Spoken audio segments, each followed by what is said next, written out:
আসসালামু আলাইকুম। আজকে আমি মাত্র ১০ মিনিটে ভীষণ মজার বিস্কুট বানিয়ে দেখাবো। প্রথমে একটা বোলের মধ্যে নিয়ে নিচ্ছি তেল 1/4 কাপ আর চিনি 1/4 কাপ। এখন আমি ভালো করে মিক্স করে নেব। তারপরে সুজি 1/2 কাপ, আটা 1/2 কাপ, স্বাদমতো লবণ, এলাচি গুঁড়া সামান্য, গুঁড়া দুধ 2 টেবিল চামচ দিয়ে ভালো করে মিক্স করে নেব। তারপরে বেকিং পাউডার 1/2 চামচ দিয়ে আমি নরমাল পানি অল্প অল্প করে দিয়ে ভালো করে মেখে নিব। তারপর আমি বিস্কুটের শেপ দিয়ে নিচ্ছি। এইরকম করে অল্প অল্প করে নিয়ে আমি এটা কাঠি নিয়েছি, কাঠি দিয়ে ডিজাইন করে নিচ্ছি।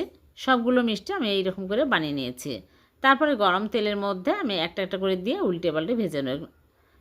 একটু সময় নিয়ে ভালো করে ভেজে নিতে হবে, তাহলে মুচমুচে হবে, খেতে অনেক বেশি টেস্টি হবে।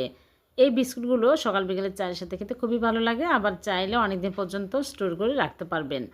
ভিডিওটি ভালো লাগলে লাইক কমেন্ট শেয়ার করে দেবেন। আবার দেখা নতুন কোনো রেসিপিতে। আল্লাহ হাফেজ।